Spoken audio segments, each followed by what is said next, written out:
welcome back to my channel. So if you're new here, if you're seeing my face for the first time, my name is Nazo and this is my space. You're very welcome.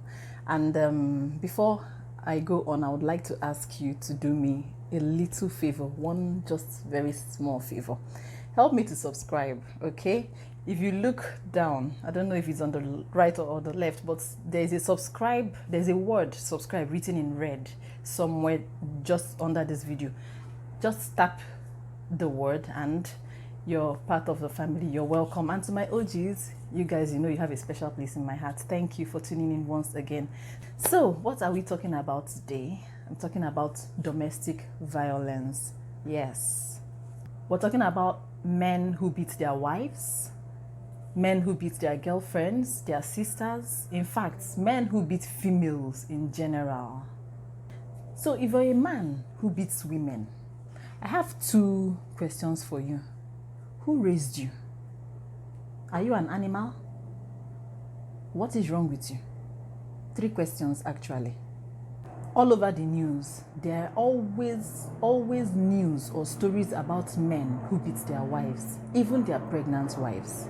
Men who beat their girlfriends, their fiancés, who beat their sisters, and all what's not. And each time I see stories like this, to be honest with you, it breaks my heart.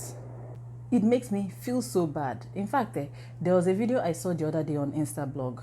This man that was beating a random lady at an ATM gallery. Why? Because the lady claimed that she got there before him and she was trying to withdraw money before him. And then this man got mad and he was holding his slippers in his hand and he was beating her. But it gladdened my heart to see that other ladies that were standing there, they were actually standing up for the woman and shouting at him, fighting for her, asking him that how can you beat a woman? You should not raise your you should not raise your hands against the woman, standing up for the woman. So I was happy to see that. So in this video, I'm focusing more on men who beat their wives.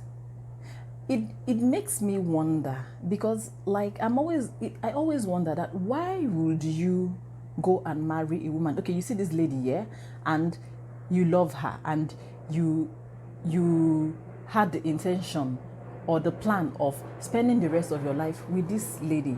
So you went to her family and you told them you would like to marry their daughter. And then you went ahead and married her. And then, not just that, on your wedding day, you vowed to God and before men that you were going to love her, to cherish her, to honor her, to protect her.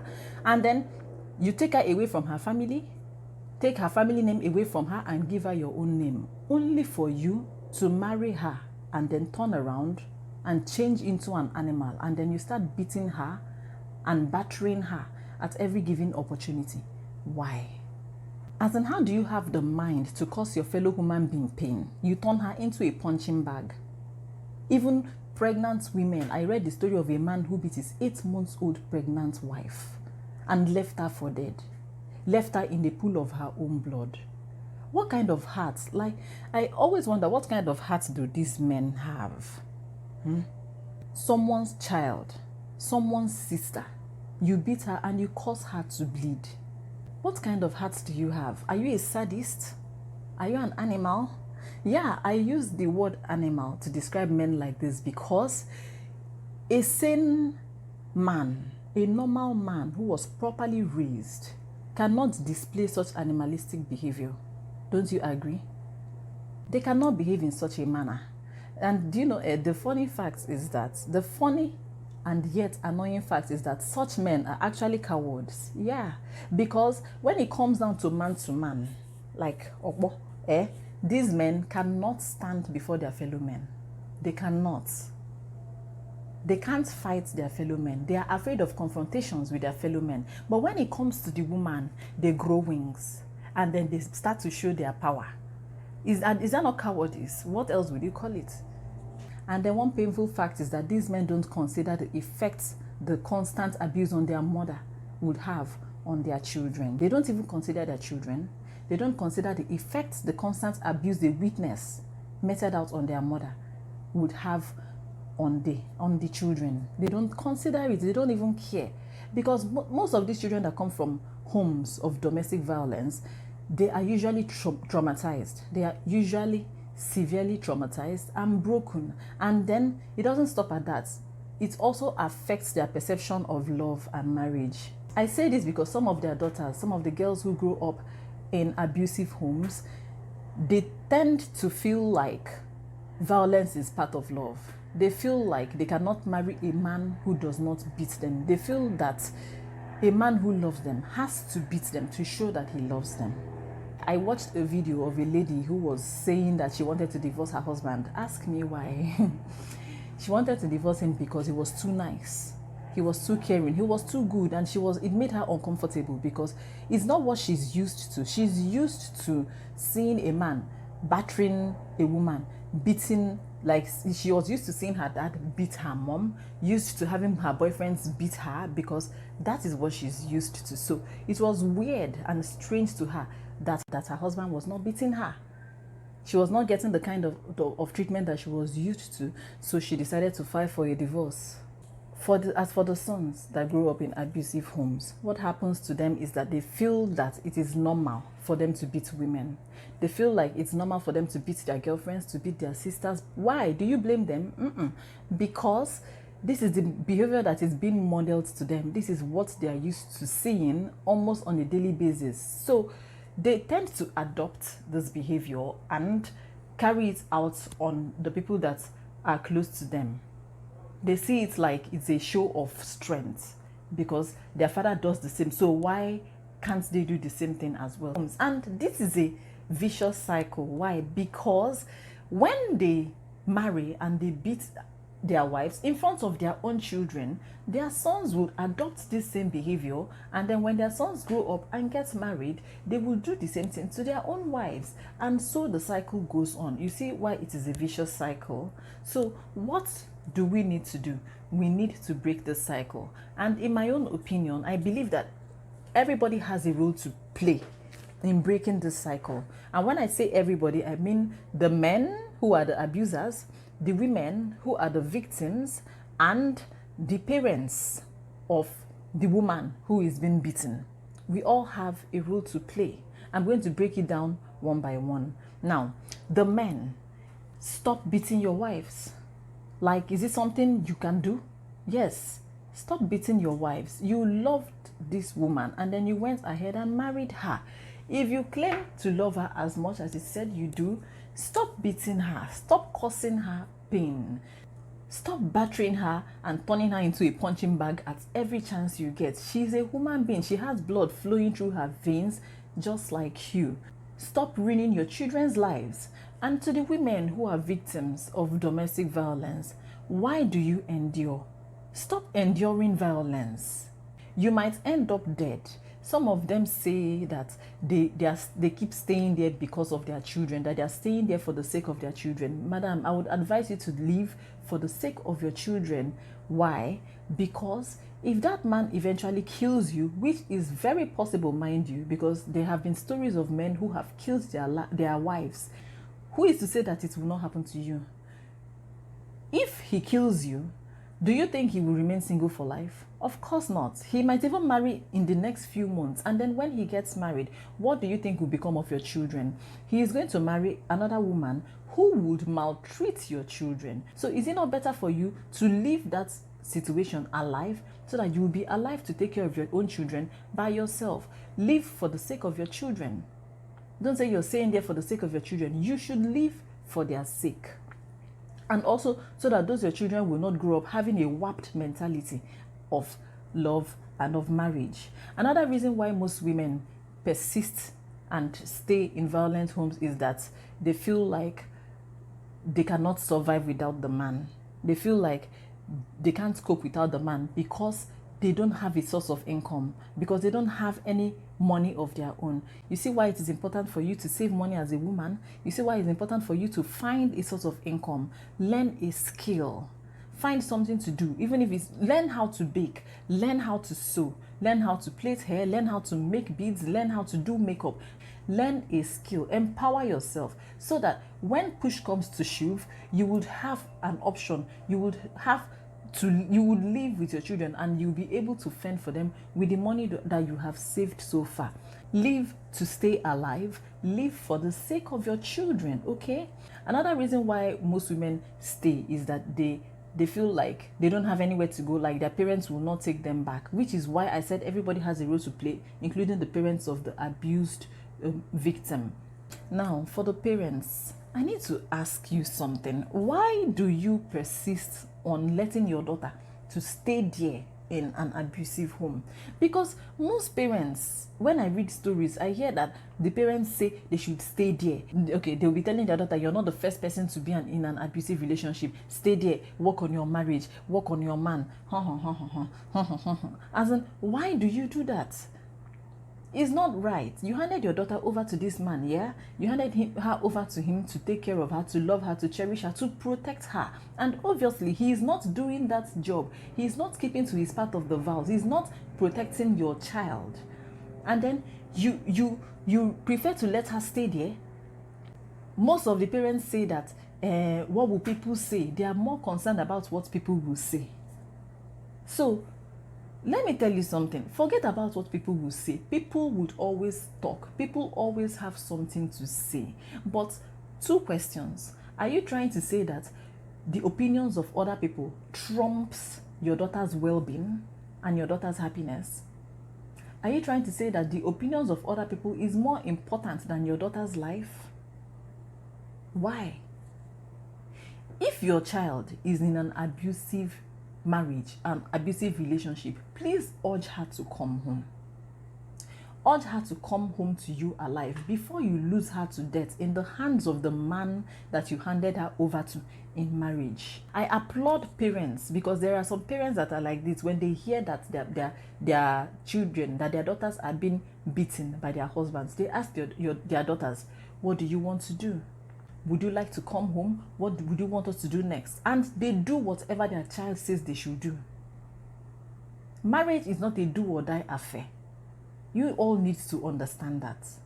We all have role to play in breaking this vicious cycle of abuse. We have to strive to bring up, to raise our sons to be better men. You see, these are our young sons. We need to do a very good job in raising them so that we would break this cycle, so that we will raise young men who are gentlemen, young men who value women, who respect women, who can never lift a finger to hurt a woman. Teach your sons that it is not honorable to beat a woman. Teach them that it is not proper, it is not acceptable for them to beat a woman, whether it is their sister or their girlfriends or their wives. Start teaching them from when they are little. Catch them young. Imbibe that characteristics into them. Imbibe that attitude into them from when they are young. My son, for instance, now, he knows never to beat his sisters.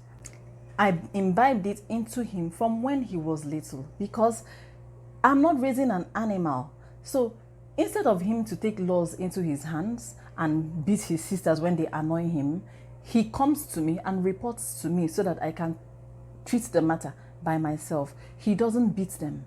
And then he has never seen his dad beat me. His dad has never, ever in all our years of marriage raised a finger to touch me. So why should he now grow up and start beating girls or start beating women or beat his wife? It is not possible now.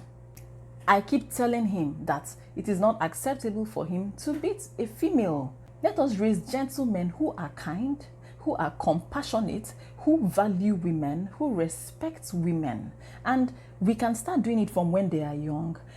Even if you don't have children, you can impact every little boy around you, whether your neighbors or your nephews or your friends' children. If you're a school teacher, the boys in your class, teach them to respect their female classmates. Teach them not to hit them.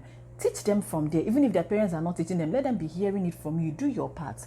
If you're a Sunday school teacher, teach the little boys in your class as well to respect and value their female counterparts. We have to, this rule, we need to take it very seriously, because this is the only way that we can break this cycle. This is the only way that I know that we can break this cycle, by stopping it from the grassroots, from the roots. You get? Now, I am also aware that there are women who beat men. Don't laugh, because it is not funny. There are women who beat their husbands. There are women who beat their boyfriends. And it sounds unbelievable because the men who find themselves victims of such situations are usually too ashamed to come out and talk about it. They will rather stay there and bear it in silence. They will never come out and tell you that their wives are beating them because of the opinion you have about them. So they will rather stay there. But believe you me that these things are happening every day. They happen on a daily basis. Women beating their husbands. And if you are such a woman who beats men, shame on you. You should be very, very ashamed of yourself. Because nothing, absolutely nothing justifies domestic violence. Instead of you to stay there and beat your fellow human being, why not walk away? What happened to your legs? Walk away. You don't have to stay there. You don't have to react.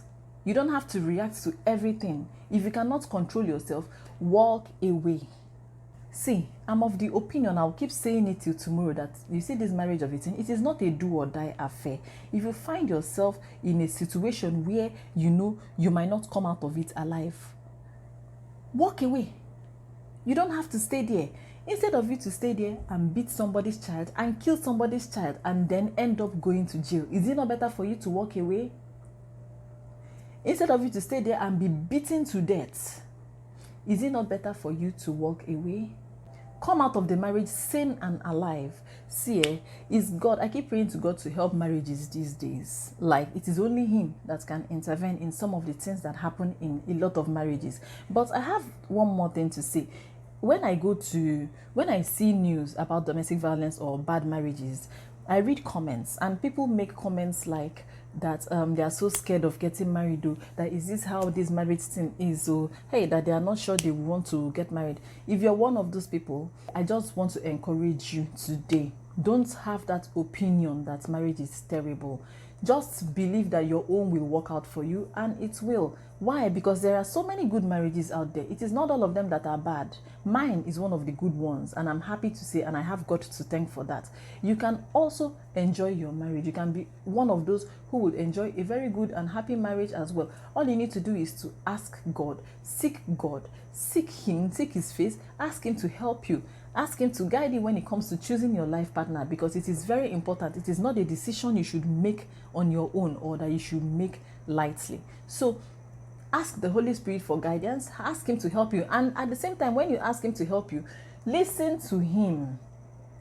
Keep your eyes, keep a listening ear, because He can answer you at any time, in any form. Listen to Him. And then one more thing is, don't let love blind your eyes. I'm saying this because in most of these relationships that end up as abusive marriages, the signs are always there from the beginning. The signs are always there, but some people choose not to see it. Why? Because of love. Love has blinded them. Are you one of those people? Shine your eyes. Always shine your eyes. Before you get married, shine your eyes. Those signs are always there. If he is portraying signs of an abuser, run away. There are better men out there. He cannot be the only person. You get? So please, help yourselves. So guys, we have come to the end of this talk. If you enjoyed watching this video, please give it a thumbs up, like and share. It is very important that you share this video on all your platforms, because there might be somebody on your platform that needs to hear this message. This might just be the very message somebody on your platform is waiting to hear. You see this message, all the very important, and we need to get it out. We need a lot of people to hear it. This is the only way, my people, this is the only way we can break this vicious cycle. You don't want your daughter to end up in the hands of an abusive man, do you? So let us raise our sons, these sons that our daughters will marry. Let us raise them well. We need to get the message out so that people that are ignorant will know that this is the way out of this situation, because this news, it's terrible. It's too much. We need to end it. We need to do something about it. Okay, thank you so much. Thank you so much for watching up till this point. God bless you. And if you have not subscribed, what are you waiting for? What are you waiting for? I beg you to please subscribe. I would appreciate it if you do so. Thank you so much, and God bless you. I will see you in my next video. Bye.